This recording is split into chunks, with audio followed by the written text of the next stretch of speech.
শীতে বাড়িতে এসে আমার দাদি আর ফুপির মুখে একটা বাস্তব সত্য ঘটনা শুনি আর ঠিক করি এইবারে আপনার কাছে ঘটনা লিখে পাঠাবো।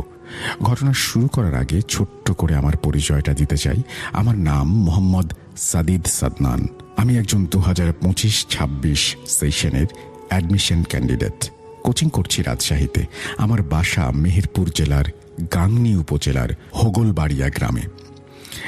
এইটা আমার পাঠানো প্রথম ঘটনা, তাই আশা করি অনিচ্ছাকৃত ভুল ত্রুটিগুলো ক্ষমাসুন্দর দৃষ্টিতে দেখবেন। শুরুতেই অনেক কথা বলে ফেললাম, তার জন্য ক্ষমা চেয়ে নিচ্ছি। চলুন ঘটনা শুরু করা যাক। ঘটনাটা মূলত জিনের উপস্থিতি টের পাবার ব্যাপারে। আমার আব্বুরা 3 ভাই বোন, যাদের মধ্যে আমার আব্বু বড় আর আমার 2 ফুপি আছেন।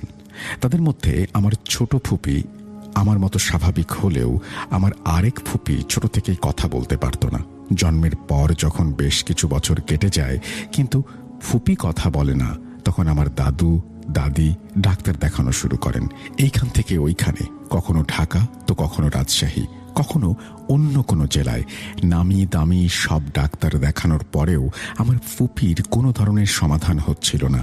তো এক পর্যায়ে আমার দাদিকে কেউ একজন কবিরাজ দেখানোর বুদ্ধি দেয়, যে হয়তো এটা জিনের আসর হতে পারে বলে মনে করেছিলেন।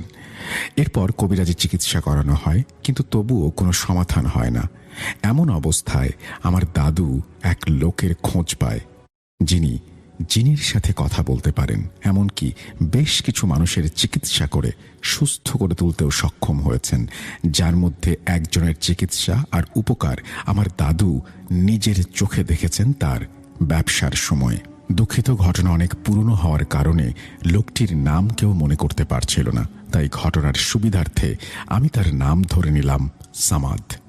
আমার দাদু যেই গ্রামে ব্যবসা করতেন, সেই গ্রামে একজন লোককে যিনি প্রচণ্ডভাবে আসর করে, যার ফলে তাকে শিকলবন্দি করে রাখা হয়েছিল। তবে সামাদ সাহেব তার চিকিৎসা করে তাকে সুস্থ করে তোলেন। এরপর অনেক দিন তার কোনো খোঁজ পাওয়া যায় না। পরবর্তীতে অনেক খোঁজ করে আমাদের গ্রামের এবং পাশের গ্রামের মানুষ মিলে তাকে গ্রামে নিয়ে আসে। এরপর তাকে আমার দাদুর এক বন্ধুর বাসায় রাখা হয়। এবার একটা দিন ঠিক করে গ্রামের অনেক মানুষ সহ আমার দাদি, 2 ফুপি আর এক চাচা সেই সামাদ সাহেবের কাছে যান। বাকি ঘটনা বোঝার সুবিধার্থে আমি ফুপির ভাষায় বর্ণনা করলাম। আমরা সবাই পৌঁছানোর পর আমাদের সবাইকে একটি রুমে নেওয়া হয় আর জানালা দরজা সব লাগিয়ে দিয়ে এটা নিশ্চিত করা হয় যেন ভেতরে কোনো প্রকার সূর্যের আলো না আসে। এবার সামাদ সাহেব বিছানার উপর মশারি টাঙিয়ে বসে পড়েন। আমরা সবাই মেঝেতে নিজ নিজ টুল চেয়ার নিয়ে বসে যাই। বলে রাখা ভালো, আমার চাচার নাম বকুল, আর উনি বসেছিলেন সামাদ সাহেবের বিছানার একদম পাশেই।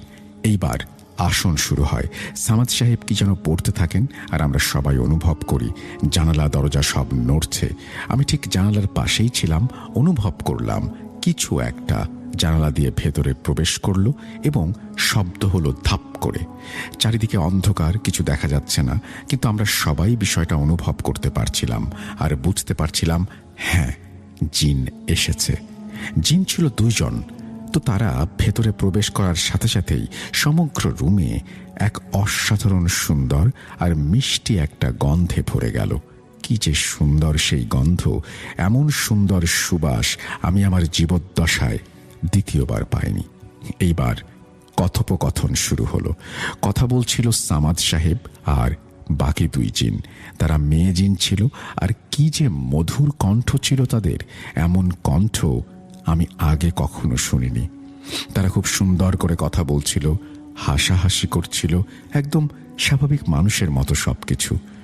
এবার এক এক করে সবাই তাদের নিজ নিজ সমস্যার কথা বলতে শুরু করলো আর তারা সবাইকে সমাধান দিতে লাগলো। কথা বলার এক পর্যায়ে বকুল ভাই সেই মশারির হাত দিয়ে নেড়ে চেড়ে দেখতে যায় যে আসলেই কে কথা বলছে, কিন্তু তিনি কিছুই খুঁজে পান না। ওইদিকে কথা চলছিল। কিছু সময় খুঁজে কিছু না পেয়ে যখন তিনি বসে আছেন, ঠিক তখন অনুভব করেন কেউ তার কাঁধে হাত রেখেছে। ভাই পরে আমাদের বলেন সেই হাত ছিল শীতল আর ঠান্ডা এক হাত। কিন্তু সেখানে কাউকেই নিজের নাম বলছিল না। অনেকেই তার নাম জানলেও সামাদ সাহেব কিন্তু মোটেও জানত না। কিন্তু সেই জিন যে ভাইয়ের গায়ে হাত রেখেছিল সে ঠিকই ভাইয়ের নাম ধরে ডেকেছিল। আমার স্পষ্ট মনে নেই, কিন্তু এতটুকু মনে আছে জিনটি ভাইয়ের সাথেও কথা বলেছিল এবং ভাইও কথা বলেছিল তার সাথে। ভাইও তাদের সাথে তাল মিলিয়ে হাসি ঠাট্টা করেছিল।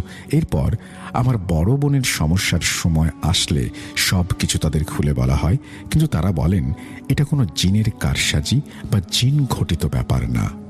এবার তাদের চলে যাওয়ার সময় হলে তারা আমাদের থেকে বিদায় নেয় এবং আবারও দরজা জানালা সব কাঁপতে শুরু করে। এবারও আমরা সবাই বুঝতে পারি একটা কিছু বেরিয়ে গেল। আর সব থেকে অবাক করা বিষয়, তারা চলে যাওয়ার সাথে সাথেই সেই সুন্দর মিষ্টি সুবাসটাও হারিয়ে যায়। পরবর্তীতে সামাদ সাহেবের আর কোনো খোঁজ পাওয়া যায়নি। হয়তো তিনি এরপর অন্য কোনো গ্রামে বা শহরে চলে গিয়েছিলেন। কেউ তার খোঁজ নিয়েছিল না।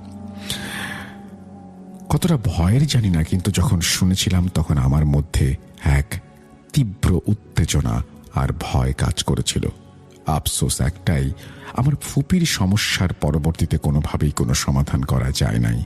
আমার ফুপি ওইভাবেই বড় হয়েছিলেন, কথা বলতে পারতেন না, আর তার মস্তিষ্ক ছিল একদম সদ্য জন্ম নেয়া শিশুর মতো। ভালো মন্দ কিছুই বুঝতেন না। আমার ফুপি 2018 সালে আল্লাহ তাআলার ডাকে চলে যান।